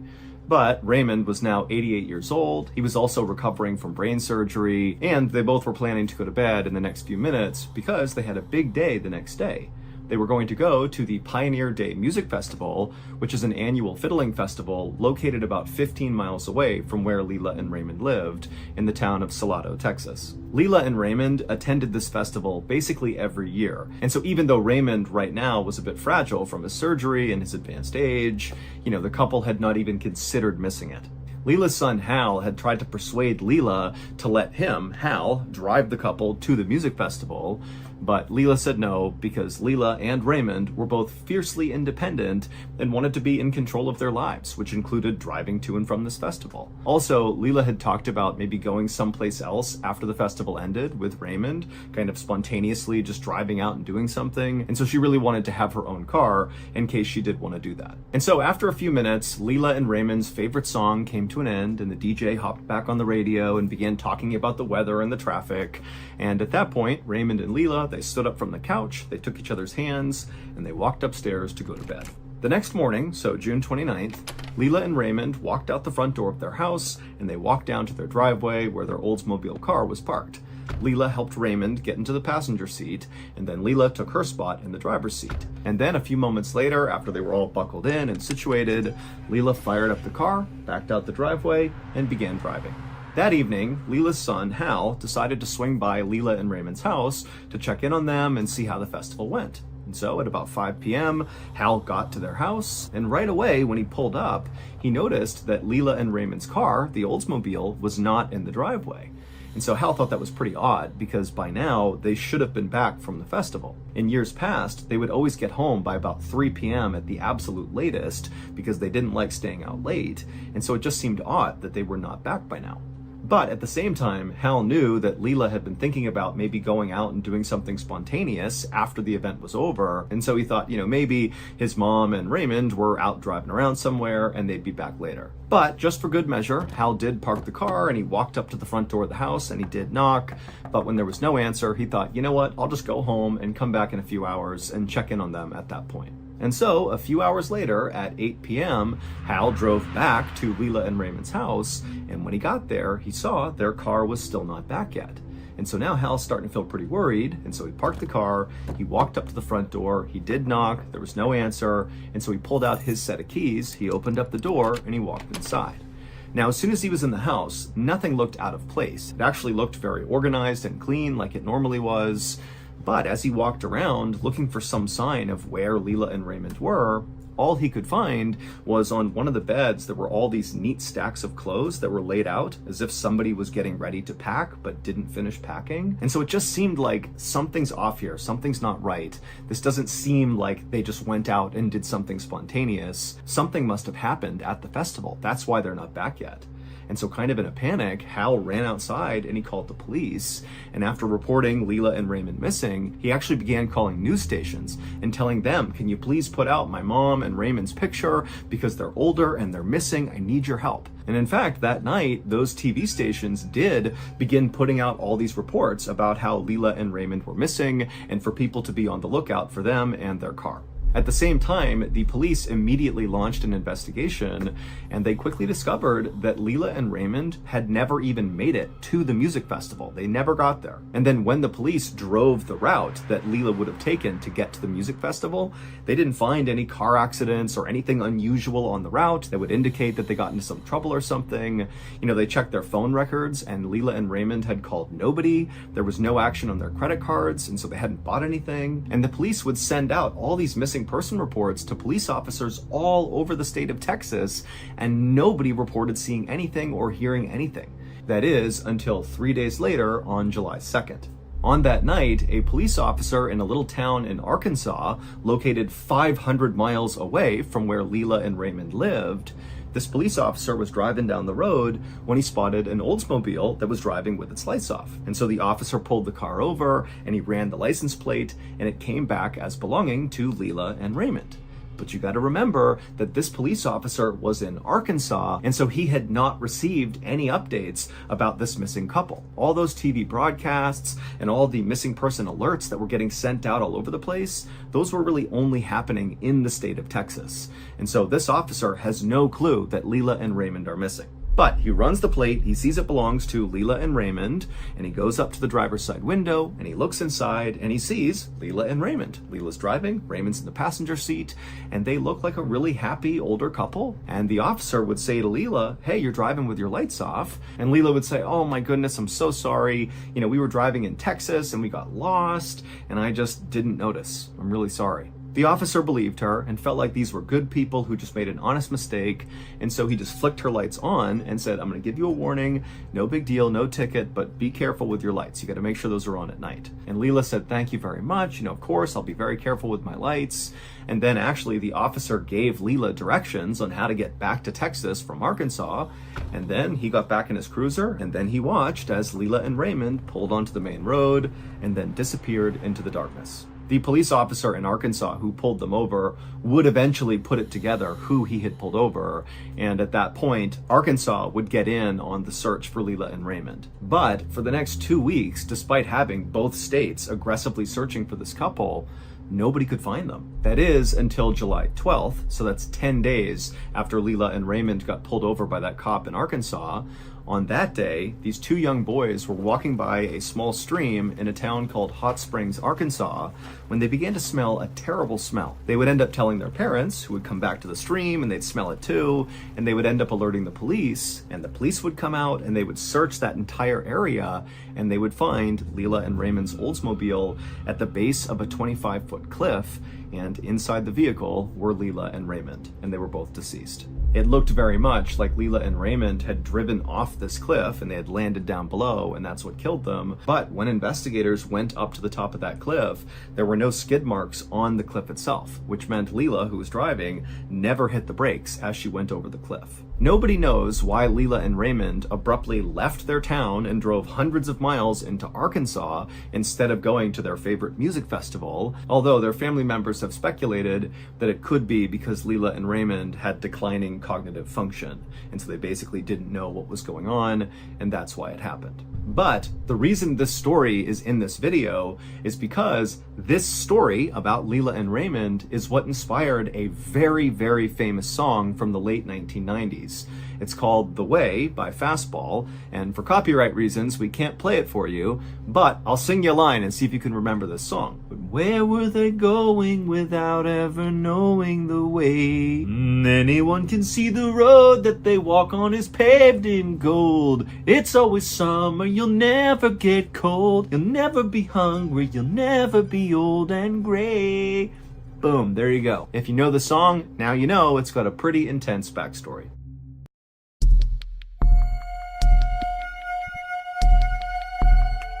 Late one afternoon in April of 2019, a middle-aged woman named Mary was cutting up some vegetables in her kitchen in northern Spain when she heard a knock on her front door. So she put her things down, she went to the door, opened it up, and standing there was her next door neighbor, who was all smiles, and she was holding this big box that was wrapped in wrapping paper and had a big bow on it, and then sitting on top of this big gift was a tray of deep-fried rolls, or croquettes. Mary's neighbor was a 61-year-old woman named Carmen Marino, who was an exceptional chef, and her specialty were making these croquettes. They were filled with different types of meat and other things, and all the time, Carmen would come over and give them to Mary, and Mary loved these croquettes. And so as soon as she saw those, she was like, wow, amazing, and she invited Carmen inside. But Carmen didn't come inside. Instead, she took the croquettes and handed them to Mary, and Mary's like, okay, great, thank you. But Carmen was still standing right outside holding this box, and now Mary's looking at her thinking that Carmen looks kind of uneasy. And so Mary said, what's going on here? What's up with this box? Carmen was silent for a second and just kind of held this box out, at which point Mary realized, okay, so she's trying to give me this gift. And so Mary reached out and took this huge present, and she was like, thank you, Carmen. Like, what is this? What's going on? And Mary, when she looked at Carmen, she could tell Carmen's face was now bright red. She was very embarrassed about something, maybe whatever she was going to say. And so Mary just waited for Carmen to speak. And so eventually she would clear her voice, and then she would say, Mary, this is really embarrassing, but I need you to hold on to this box for a little bit. It contains my sex toys, and I'm having company over at my house, and I'm just worried that somehow they're gonna find these things. Mary was so caught off guard by what Carmen was telling her that she just started laughing. But Carmen didn't join in on the laughter. She just kind of looked down like she was totally mortified. Mary stopped laughing because she felt bad, and then Carmen kind of elaborated on why she had this huge box full of sex toys. She would tell Mary that, she bought them with the intent of using them with her boyfriend, but a couple of months ago he had broken up with her. But Carmen had held on to these in the hopes that the boyfriend would eventually take her back and they would get back together again and get to use these toys. And so even though this was a totally weird and kind of uncomfortable request, Mary kind of felt bad for Carmen. One, because she had to make this request of Mary, but also two, it was obvious that Carmen was pretty shaken up about, losing her boyfriend. And so Mary said, you know what? No problem, Carmen. I will look after your sex toys and I will enjoy your croquettes. And Carmen was so relieved and said, thank you so much. And then she turned and hustled back to her house. And then Mary shut the door and she brought the croquettes into the kitchen and she tried one and it was so good. And then she took the big box of sex toys and she went into the hallway. She opened up a closet and she put it on the top shelf and then shut the door. Over the next couple of days, Mary expected Carmen to come back over and reclaim her box of sex toys, but Carmen didn't. And when days turned into weeks and then turned into months, and still Carmen had not come over to get the sex toys, Mary was kind of annoyed, but she was just too embarrassed to go over to Carmen and be like, hey, why don't you come over and get your sex toys? And so Mary just decided she would leave it alone and not talk about it. And if ever Carmen wanted them back, she could have them. But if she never asked for them again, Mary didn't care. She would just eventually throw the box away, and that would be it.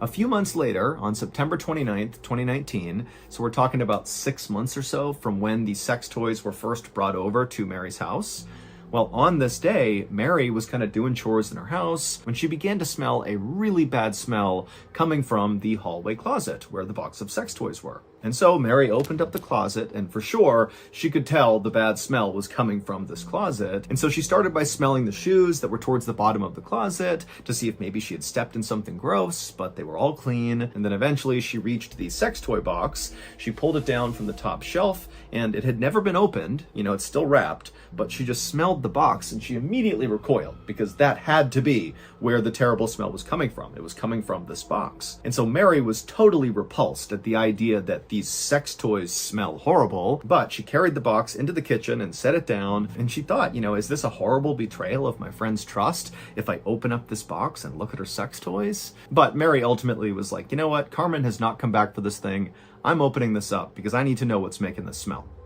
So Mary went over and got a pair of scissors and she cut off the wrapping paper, and then she opened up the box, and inside was like this big thing that had been wrapped in tinfoil. So all you saw was tinfoil. And so Mary, she reached down and kind of began to peel back the tinfoil. It was kind of sticking to whatever was under it. But eventually, after she kind of yanked on it, she pulled the tinfoil off. And when she saw what was in there, she began screaming and ran outside and called the police. It would turn out Mary's neighbor, Carmen, who owned the box of sex toys, well, her boyfriend didn't just break up with her a couple of months before she brought the sex toys over. No, her boyfriend, who was a 67-year-old man named Jesus Baranda, he went missing around the time that supposedly Carmen and her boyfriend broke up. And so naturally, Jesus's family began looking for Jesus, and when they couldn't find him, they called the police. And eventually the police called Carmen and said, hey, you were dating Jesus around the time he went missing. We're going to need to come to your house and search it. And when Carmen heard that, she knew she had a big problem, because Carmen had murdered Jesus and cut his head off with a chainsaw, and she still had his head in her house. And so what did she do? Well, she boiled his head down, and then she put it in a box, wrapped it in tinfoil, and then she wrapped that box in wrapping paper, put a bow on it, and then went next door to Mary's house and said, hey, can you hold my sex toys for me? Because she knew Mary would likely not look in the box if it was sex toys. And so Mary took the box, put it in her closet, and then of course, the smell began several months later, and she would discover Jesus's head. Carmen was convicted of murdering her boyfriend, and she was sentenced to 15 years in prison. Police were never able to locate the rest of Jesus. All they had was his head. But there's a running theory that Carmen may have used the rest of her boyfriend's body and ground it up and then baked him into her croquettes that she gave out to people like Mary and other people in her neighborhood. But that's just a theory.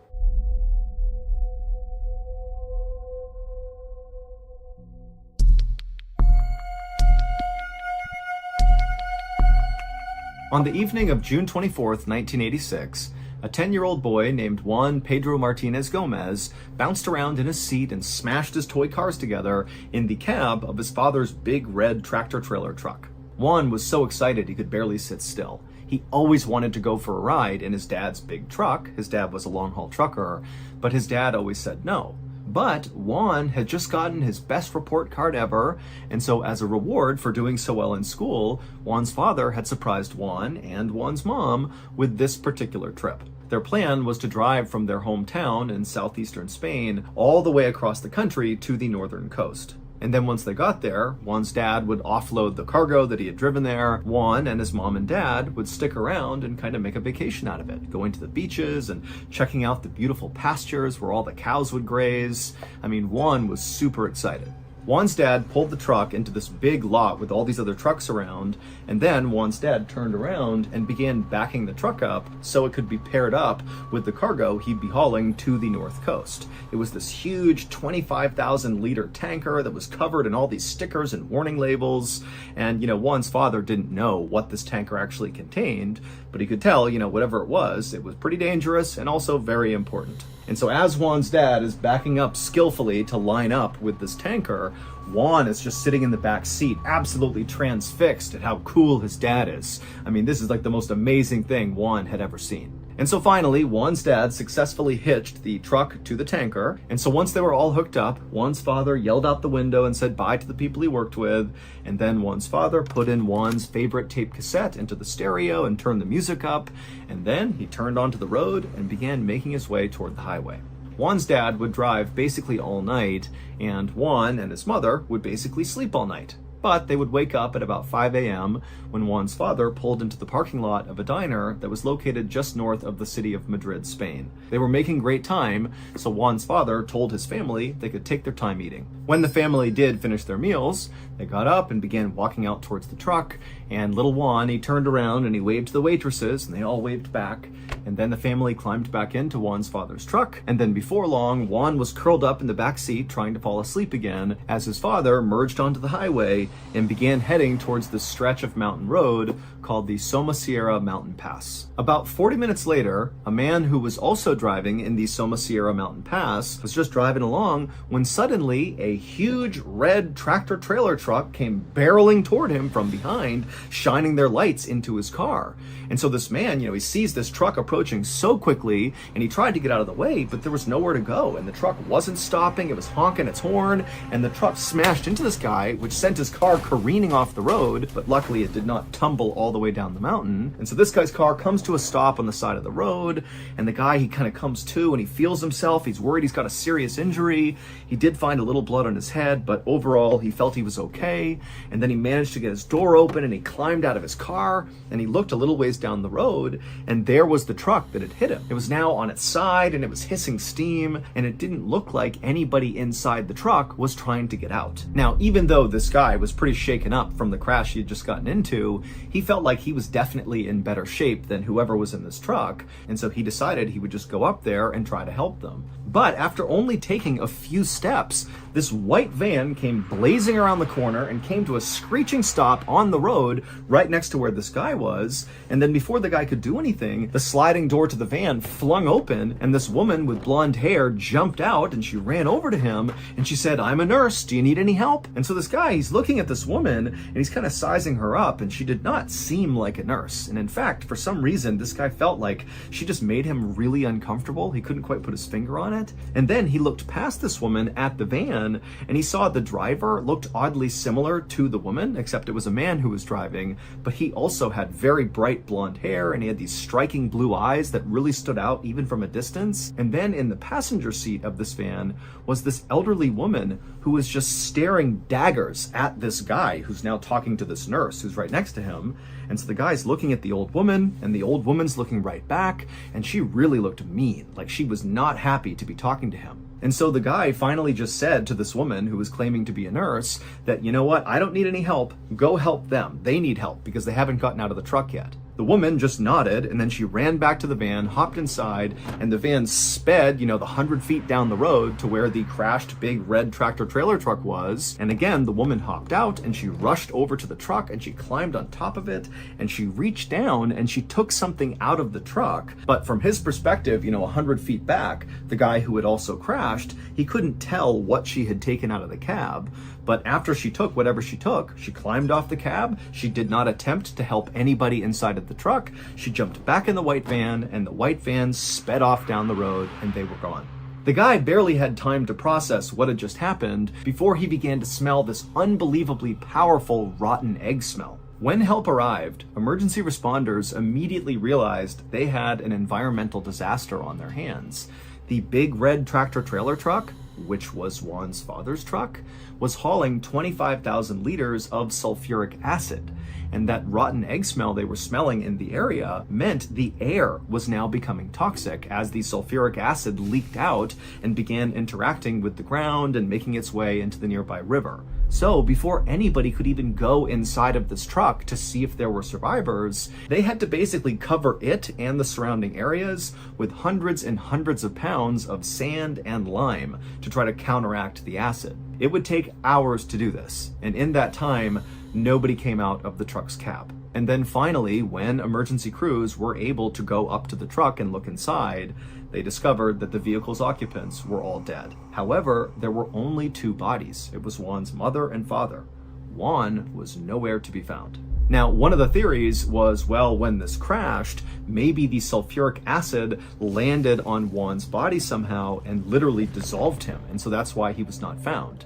But that's not possible because it would take much, much longer for sulfuric acid to totally eat away someone's body. And the body would have to be fully submerged in the acid the entire time. So that could not have happened. Rescuers would search the entire area deep into the woods in all directions, looking for signs of this child, but there were none. And when investigators attempted to recreate this accident to try to figure out what actually caused it and why it happened, what they would learn would only confuse them more. Juan's father's truck had nothing wrong with it mechanically, meaning the brakes weren't messed up, the accelerator wasn't messed up. There really was no reason why this truck should have crashed unless it was intentional. That's the only way this could have happened. Also, the truck contains something called a tachometer, which registers every time the truck slows down or stops. And when investigators looked at the record from this tachometer, they discovered that Juan's father had slowed down or stopped 12 different times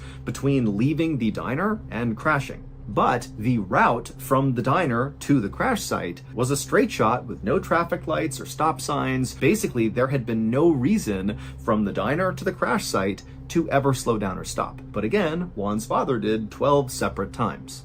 And then also there were traces of heroin that were found in a hidden compartment in Juan's father's truck. Now, Juan's parents had no criminal record and absolutely no connection to drugs or the cartel, but investigators did consider a theory that, perhaps a drug cartel ambushed Juan and his family, and ultimately Juan was kidnapped.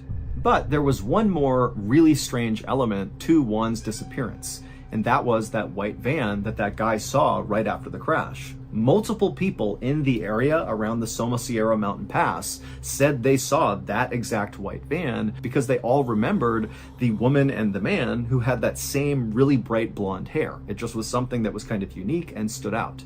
But the police tried to track down this van and the man and the woman and the elderly woman who was also claimed to have been seen inside the van, but no trace of that van was ever found. And also, police were never able to figure out what that woman actually took from inside of Juan's father's cab before they sped off and disappeared. Missing person posters of Juan went up all over Spain, and almost immediately loads of sightings were reported of Juan. But every time the police followed up on these sightings, they never panned out. Interpol, which is a major international police organization, called Juan's disappearance one of the strangest disappearances in all of Europe. 1 year after the crash, so in 1987, a driving instructor in Madrid, Spain, was filling out some paperwork in his office when he heard a knock on the door. When he answered the door, he found there was this elderly woman who appeared to be blind, and with her was a young boy who appeared to be about 11 years old. The driving instructor asked them, how can I help you? And he watched as the elderly woman turned and whispered something into the little boy's ear. And the driving instructor, he could hear her whispering, but he couldn't understand what she was saying. It sounded like a foreign language. And in fact, it would turn out they figured out she was speaking Farsi, which is the language spoken in Iran. The little boy listened to the elderly woman, and then after hearing what she had to say, he turned to the driving instructor and he asked in perfect Spanish, "Where's the US Embassy?"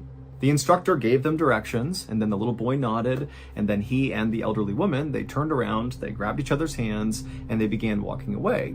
And as they walked away, the driving instructor, he just couldn't help but feel like there was something oddly familiar about these two people. And so he flagged them down and he said, "Come back for a second." And so the boy and the woman, they came back, and the driving instructor, he asked the boy, he said, "Do you live in Spain? And if you do, how long have you lived here for?" And when he asked the boy this, the boy immediately looked really afraid and just didn't say anything and kind of just stepped back like this, like he wasn't going to answer. And then the elderly woman, she turned and she whispered something else into the boy's ear. And then after she was done talking, the boy kind of settled down and he looked at the driving instructor and he said, 6 months. And for some reason, at this exact moment, the driving instructor realized why this boy seemed so familiar. He remembered seeing him on all those missing person posters all over the place. And so the driving instructor, he couldn't remember the boy's name. And he goes, "Hold on a minute." He turns and he runs inside of his office and he finds one of the posters that said Juan Pedro Martinez Gomez. He grabbed it and he ran back out to show it to them and be like, "Hey, they're looking for you." But when the driving instructor came back to the front door, the boy and the blind old woman were gone. And so the driving instructor, he stepped out, he's looking around, he's yelling out for them. They were gone. Now, it's important to understand that to this day, no sightings of Juan have ever been confirmed, and that includes the driving instructor who claimed to have seen Juan. But to this day, Juan's body has never been found, he's still missing, and his case is still unsolved. In 2019, Meg Moorer was a 21-year-old senior at Tulane University in New Orleans, Louisiana. She was studying ecology and evolutionary biology and planned to pursue a career in scientific illustration after graduation. This was a field that combined her skill as a scientist, her incredible artistic ability, and her general love of nature. But despite her intellectual brilliance, what Meg was actually known for was her very uplifting personality. When her mother was asked what her daughter was like, she said, "Well, it's like trying to describe what it's like to feel the warmth of the sun.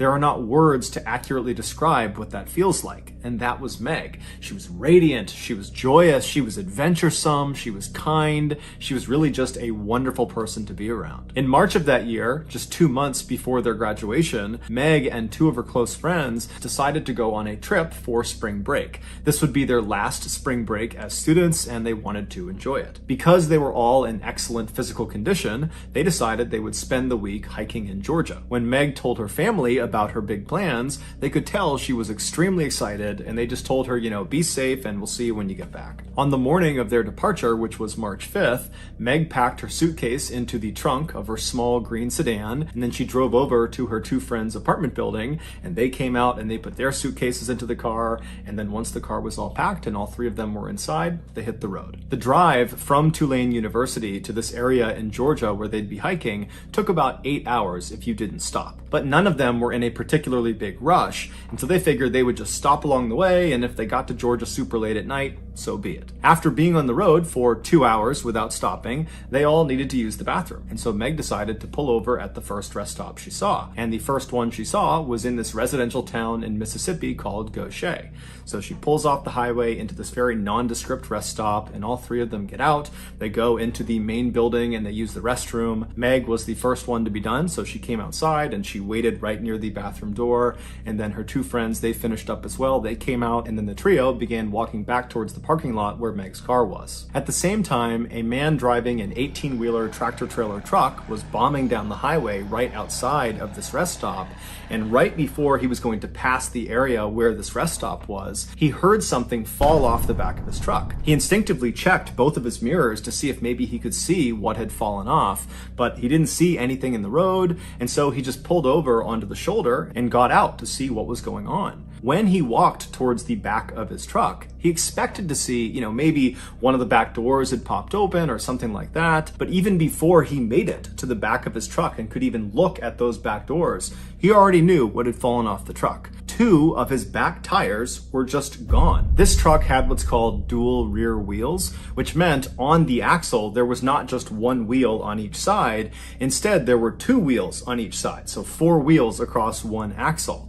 And so each of these 2 wheels were bolted together and would turn at the same time and kind of functioned like one big fat tire. This gave the truck more stability and safety when it was towing. The driver, in a panic, looked back down the road in the direction he had just come, hoping to just see the tires somewhere, but they weren't anywhere to be found. And so, not really knowing what to do, he just instinctively called his boss and told him what was going on. And his boss just said, "Hold tight, I will send help out to you." And so this driver is left to just stand on the side of the road and wait for help to arrive. And so as he's doing that, he's just staring back down the road in the direction he had just come, as if these tires are just going to magically appear. And as he's looking in this direction, he starts to notice on the other side of the highway, there are police cars and ambulances streaming into a rest stop that he had just passed.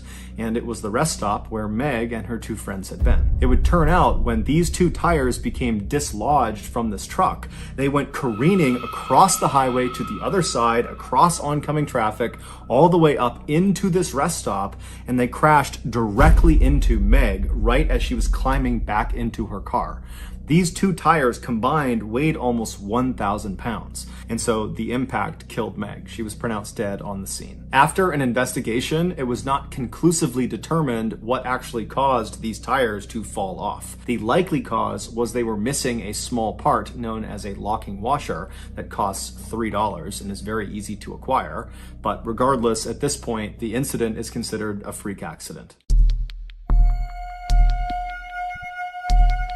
In January of 1997, a very accomplished and Ivy League trained American chemist named Karen Wetterhahn started experiencing tingling in her lower extremities. Now, it was uncomfortable, but it wasn't enough discomfort to warrant going to a doctor or really being concerned about it. She figured it was just something kind of minor and it would go away on its own. But shortly after this tingling began, Karen started noticing she was having balance issues. She would be walking down the hallway at the university where she worked when inexplicably she would just lose her balance and start stumbling and would either fall to the ground or would have to lean up against the wall to steady herself. She tried to convince herself that she was just being clumsy or that she was just really tired and that's what was causing it. But shortly after these balance issues presented themselves, Karen was hit with a host of other health issues. Her speech became awkwardly slow and slurred. She began hearing this white noise ringing in her ear that just wouldn't go away. And her field of vision drastically narrowed to the point where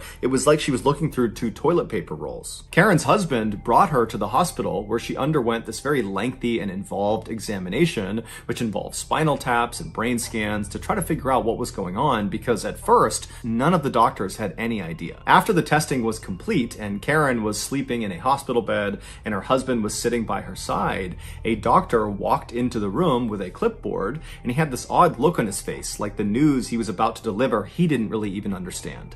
And so he consulted his clipboard one more time, looking at some paperwork, and then he looked up and he looked at Karen, and then he turned to Karen's husband and he just says to him, "Sir, does your wife have any enemies?" It would turn out Karen was suffering from a severe case of mercury toxicity. Mercury is a naturally occurring metallic element that is poisonous to humans in all its forms. And Karen had so much mercury in her body, in fact she had 80 times the toxic threshold, that doctors believed this had to have been an intentional poisoning, that someone must have attacked Karen trying to kill her with mercury. But Karen's husband said, I don't think my wife has any enemies. And then when Karen ultimately woke up, she reiterated that sentiment, that she did not have any enemies. The doctors, who knew Karen was a chemist, they asked her, have you had any recent exposure to mercury? And through slurred and difficult to understand speech, Karen would say that she had.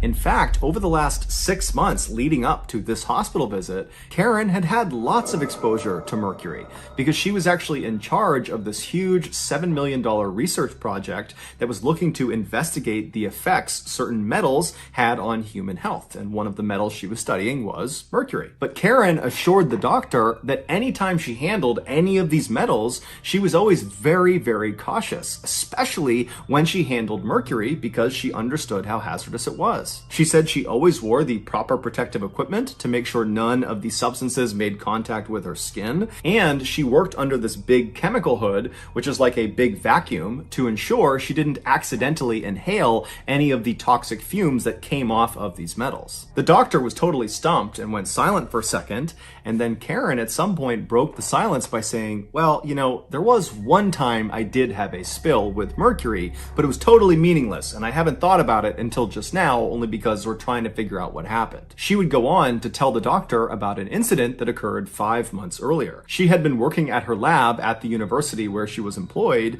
when she accidentally spilled 1 or 2 tiny droplets of mercury onto the top of her left hand near her thumb. Now, she was wearing all of the prescribed protective equipment, including latex gloves on her hand, and so when she saw these droplets on her hand, she wasn't concerned for her health. She just followed procedure. She stopped what she was doing, she wiped the droplets off, and then she left her workstation, she threw away the contaminated gloves, she thoroughly washed her hands, and then put new gloves on, and then just went back to work and didn't think much of it. The type of mercury that Karen had spilled on her hand was called dimethyl mercury. This is not the same thing as the shiny silver liquid we see in old thermometers. That is a hazardous substance, but it's nothing compared to dimethyl mercury. Dimethyl mercury is a clear liquid that is considered to be one of the most toxic substances on the planet. After hearing this story from Karen, the doctor agreed that overall this did seem like a kind of meaningless event because she had followed all the proper procedures and those droplets had landed on her gloves, not on her skin. But since they had no other leads to operate on, he thought it would still be a good idea to test to see if dimethyl mercury could penetrate through latex. And sure enough, after they ran some studies, they found it could. In fact, the latex gloves that all these scientists were told to wear when handling this particular substance, they did nothing. The dimethyl mercury would penetrate through the latex in seconds. But even though they had just solved the mystery of how Karen got mercury toxicity in the first place, what no one could understand was why Karen was still suffering from the effects of mercury toxicity if her only exposure to it was 5 months earlier, just that one time. Typically, people who have mercury toxicity, they will get better as soon as the source of their toxicity is removed. Meaning, when the mercury goes away, they get better. And it's because the mercury kind of pools in their bloodstream and their body will naturally excrete it and they'll get better. But unfortunately for Karen, it would turn out dimethylmercury is a little bit different. It's far more lipophilic than other types of mercury. Lipophilic means a chemical substance is more likely to bind and mix with fat tissue in the body. And since blood is primarily made of water, when dimethylmercury enters the body, it does not settle in the bloodstream. Instead, it settles in organs that are made up of primarily fat. And once dimethylmercury is in your organs, it takes an exponentially longer amount of time for your body to excrete it, if it ever does. Sometimes you just die from the effects of mercury toxicity before your body can get rid of it. And in Karen's case, when she showed up to the hospital, it was already too late. Some of the dimethylmercury had already made its way up to her brain, which is an organ made up of 60% fat, and there it began to destroy her central nervous system. 3 weeks after being admitted to the hospital, Karen fell into a coma, and then shortly after, one of Karen's friends was in the hospital visiting her, and she saw a tear was coming down Karen's face. And so the friend turned to the doctor and said, is she in pain? Is that why she's crying? And the doctor said, no, it doesn't appear her brain is able to register pain anymore. Karen would unfortunately never wake up from her coma. She would pass away on June 8th, 1997, roughly 10 months after those little droplets of dimethylmercury landed on her latex glove. In the 1850s and 1860s, Edwin Booth was the man. He was this extremely famous American actor who basically anywhere he went in America, people would know who he was. He was extremely recognizable, a household name, an A-list celebrity through and through. But his acting prowess and his career and his fame, those are not the things we remember him for. In early 1865, when Edwin was 31 years old and was at the height of his acting fame, he walked into a New Jersey train station and walked through the building to the actual platform where the trains are. And as soon as he turned a corner and actually saw the train that he wanted to board, he very quickly realized that he probably was not going to get on that train.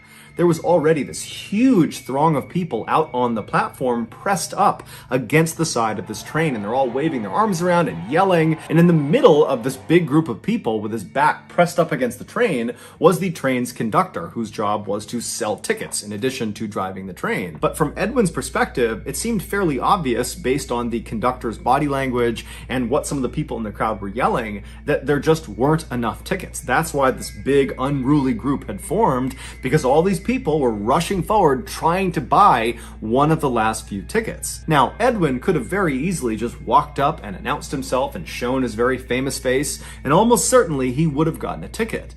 But to this point, Edwin had not been recognized in this train station, and so he wanted to keep a low profile, and so he decided against that idea. Instead, he decided he would just kind of join this big group and, try to flag down the conductor and try to buy one of these tickets, and if he didn't, so be it. And so Edwin, instead of going to the back of this group, he went around to the right side, close up against the side of the train, and right as he got to the outside of the group and he turned in towards the group, he looked up at where the conductor was, and he saw the conductor turning around and walking back into the train.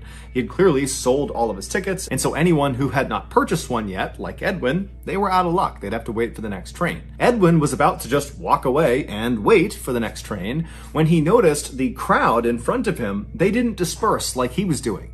Instead, they all seemed to kind of surge forward towards the train, which was now moving. And as they pushed forward as if they were going to jump onto this train, even though they didn't have tickets, one man who was towards the front of this group, right up against the train, he falls to the ground and gets trapped halfway under the train. His lower half was literally on the tracks under the train, and his upper half is now under this big crowd of people that are now trampling him. And so Edwin can see very clearly that if someone does not grab this guy and pull him out soon, he's going to get run over by the train. And so Edwin, without any hesitation, he jumps forward onto the ground on the platform, and he reaches his hand out through the feet of all these people in this crowd, and he grabs the collar of the guy who had fallen, and he pulls him. And as he's pulling him, this guy who's on his back, he starts pushing with his legs and his feet, and within about a fraction of a second, they yank him out from under the train, and the guy who had fallen and Edwin are lying on their backs on the platform. And before they could even talk to each other, they sat up and watched as a big train wheel rolled over that piece of track where where this guy had just been laying. Edwin had saved his life. The guy he had saved was a 21-year-old named Robert, and so the two of them, they stand up and they face each other for the first time, and when Robert sees Edwin, he gasps, because this is Edwin Booth, the mega celebrity. He could not believe that was the guy who had just saved him. And while Robert was very thankful, he also was just totally dumbfounded at the absurdity of the situation he was in, and so eventually Edwin just says, hey, I'm glad I was here to help you, no big deal, next time be more careful. And then at some point, the men just shook hands and parted ways. Edwin would eventually get on the next train and he would go wherever it was he needed to go. And before long, his very busy schedule kind of occupied his mind and he had kind of forgotten about what happened on the train platform. But a few days later, Edwin got a letter in the mail from a very high-ranking government official thanking him for saving Robert's life. Because it would turn out Robert Lincoln was the eldest son of the then President of the United States, Abraham Lincoln. Now, to be clear, Edwin was extremely famous and had lots and lots of influence and knew lots of very important people, but he had never had any interaction with anyone in the Lincoln family before he met Robert on the train platform. So it was just a crazy coincidence that this mega celebrity happened to save the life of the president's son. But this coincidence was nothing compared to the coincidence that occurred next. On the evening of April 14th, 1865, so roughly 3 months after Edwin saved Robert, Robert's father, President Lincoln, sat down in a private seating area to watch a play at a Washington, D.C. theater. During the production, at around 10:15 p.m., a man snuck into the private seating area and shot the president to death. The killer was Edwin's younger brother, John Wilkes Booth. This assassination had nothing to do with Edwin or his interaction with Robert on the train platform.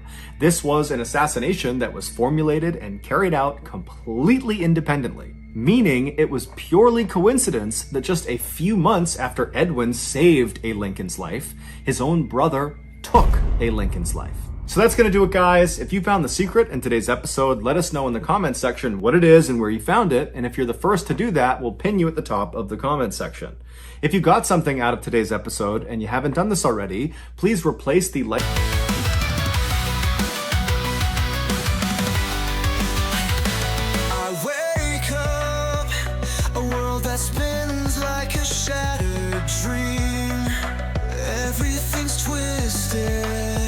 I'm sinking deeper into the fray. The chaos beckons. Is it real or just my fear? So where am I supposed to go? Where can I go? Mad, mad world. This madness, it pulls me, drowning in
a Button's default internet browser with Microsoft Edge. Also, please subscribe to our channel and turn on all notifications so you don't miss any of our weekly 2 or 3 video uploads. We are now selling merchandise like flannels and hats and sweatshirts and mugs and all sorts of stuff. If you're interested, go to shopmrballen.com. If you want to learn about upcoming deals and promotions in our shop, go to our shop's Instagram page. The username is shopmrballen. If you want to get in touch with me, you can direct message me on Instagram or on Twitter. My username for both platforms